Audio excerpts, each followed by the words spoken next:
Assalamualaikum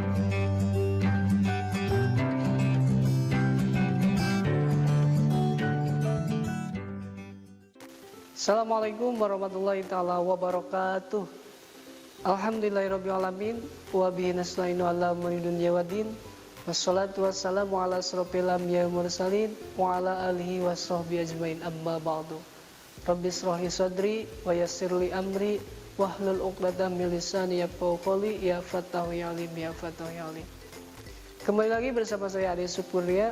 Di video kali ini saya akan menjelaskan mengenai menteladani perjuangan Rasulullah SAW di Mekah, pelajaran pendidikan agama Islam, kelas 10 bab 5. Rasulullah SAW diangkat menjadi Rasul dan mendapat wahyu pertama, yaitu ketika beliau berusia 40 tahun, tepatnya tanggal 17 Ramadan di Gua Hiro.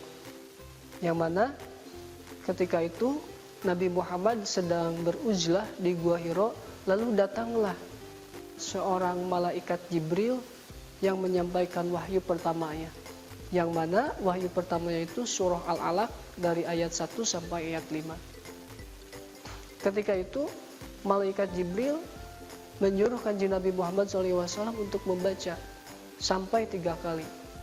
Karena Kanjeng Nabi Muhammad tidak bisa membaca, akhirnya malaikat Jibril pun mendekap Kanjeng Nabi Muhammad Shallallahu Alaihi Wasallam, dan akhirnya Kanjeng Nabi Muhammad pun bisa membaca surah Al-Alaq tersebut, yang mana Bismillahirrahmanirrahim. Iqra bismi rabbikal ladzi khalaq, khalaqal insana min 'alaq, Iqra wa rabbukal akram, alladzi 'allama bil qalam, 'allamal insana ma lam ya'lam.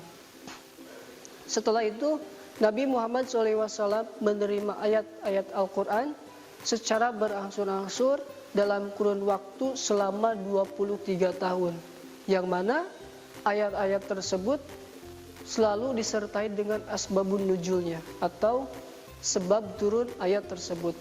Dan ayat-ayat tersebut dari wahyu pertama sampai wahyu terakhir itu dikumpulkan, yang mana namanya itu mushaf atau namakan Al-Quran kalau sekarang. Dan ajaran-ajaran pokok Rasulullah SAW di Mekah itu terdapat 2 poin. Yang poin pertama yaitu akidah. Yang pertama, beliau mengajarkan ilmu tauhid di tengah-tengah kafir Quraisy sedang terjebak dalam praktik kemusyrikan. Nabi Muhammad SAW harus mengajarkan tauhid di tengah-tengah kafir Quraisy yang sedang ada dalam kemusyrikan. Beliau menyampaikan tentang sifat-sifat Allah SWT, bahwa Allah itu maha melihat, maha segala-galanya, maha berkuasa, dan maha mengetahui.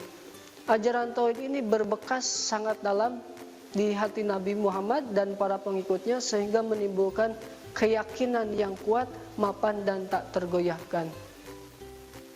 Yang kedua yaitu akhlak mulia. Nabi Muhammad sebelum diangkat menjadi seorang nabi, beliau itu sudah mendapatkan gelar Al-Amin. Dan yang memberikan gelar Al-Amin itu bukan orang muslim, melainkan orang kafir sendiri. Mengapa? Karena Kanjeng Nabi Muhammad SAW itu tidak pernah berbohong.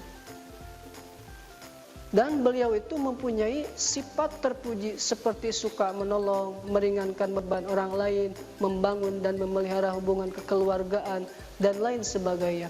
Dan beliau itu selalu menghindari sifat akhlak tercela, yang mana pada waktu itu judi, minuman khamar, berzina, membunuh, dan itu merupakan sudah menjadi tradisi bangsa Arab pada waktu itu.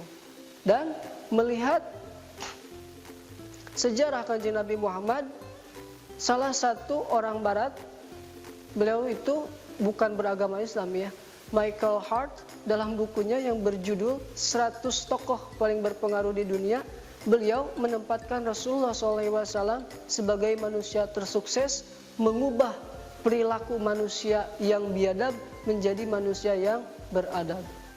Dan selanjutnya Setelah Kanjeng Nabi Muhammad SAW mendapatkan wahyu surah Al-Mudaththir dari ayat 1 sampai ayat 7, beliau mulai berdakwah secara sembunyi-sembunyi. Yang mana dakwah secara sembunyi-sembunyi itu dilakukan kurang lebih selama 3 tahun. Beliau mulai berdakwah pertama kepada sahabat, keluarga, dan orang-orang yang meyakini terhadap kerasulan beliau.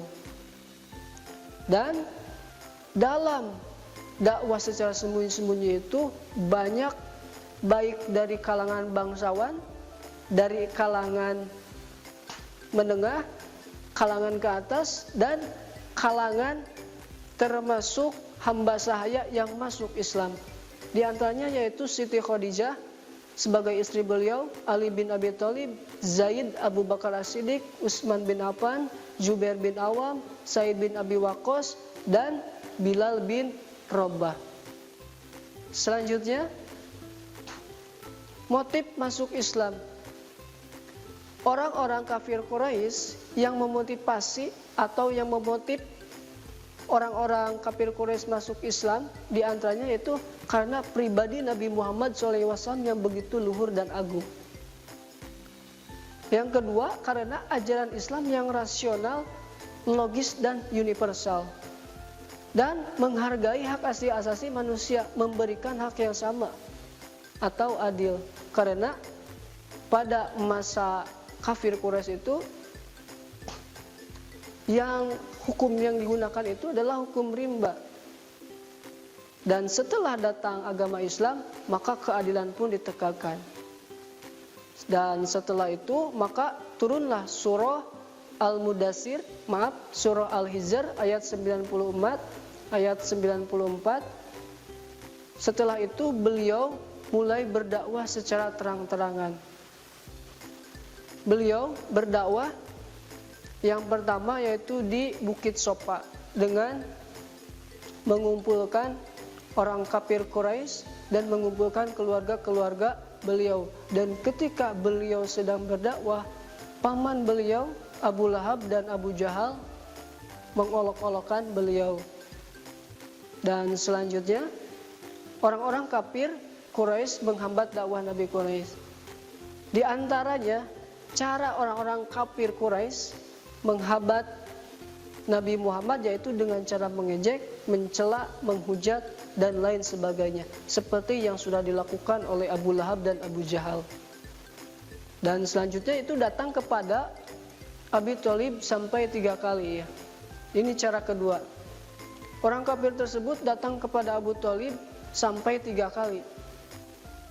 Datang pertama, beliau menyuruh Abu Thalib untuk mencegah dakwah Kanjeng Nabi Muhammad SAW.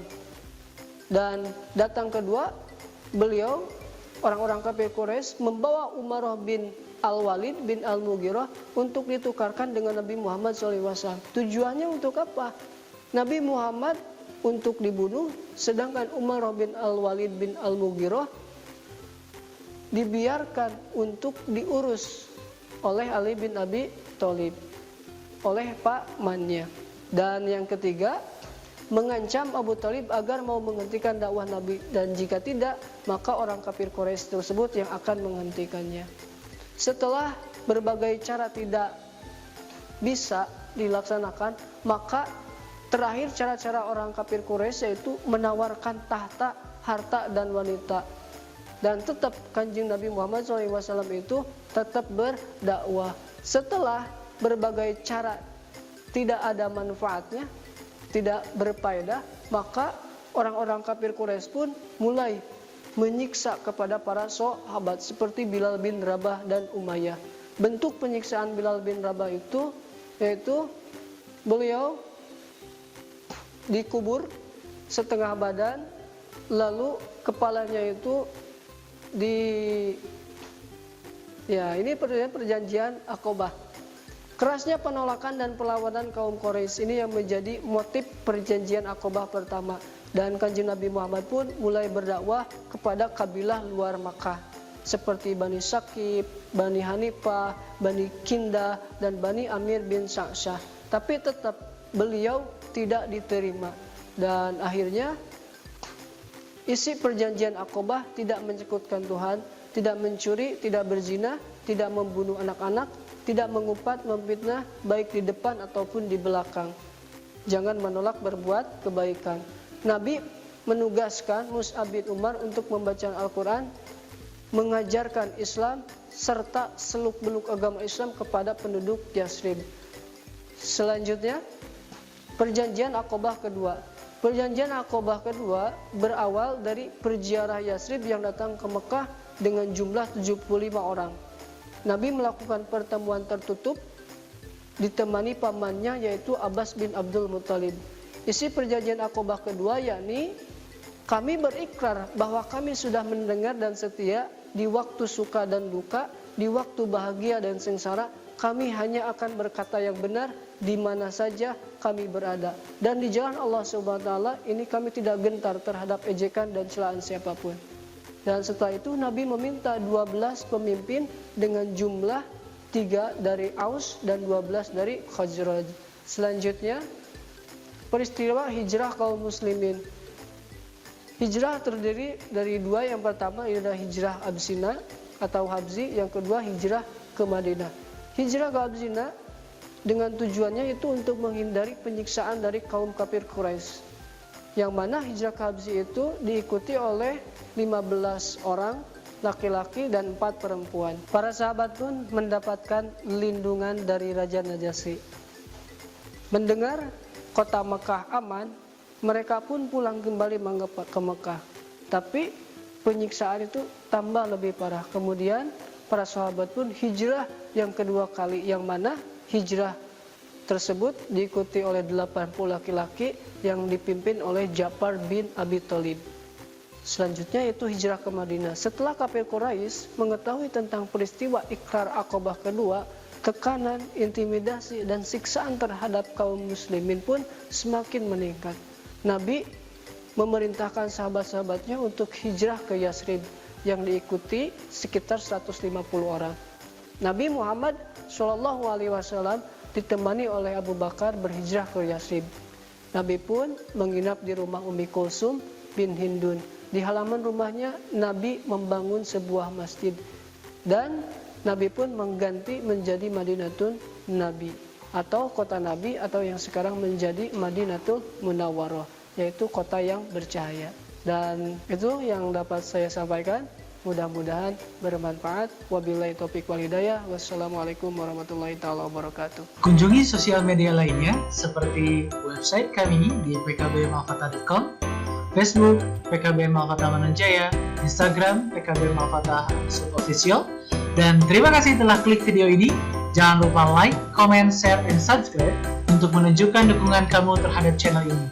Enjoy the video. PKB Malfatah.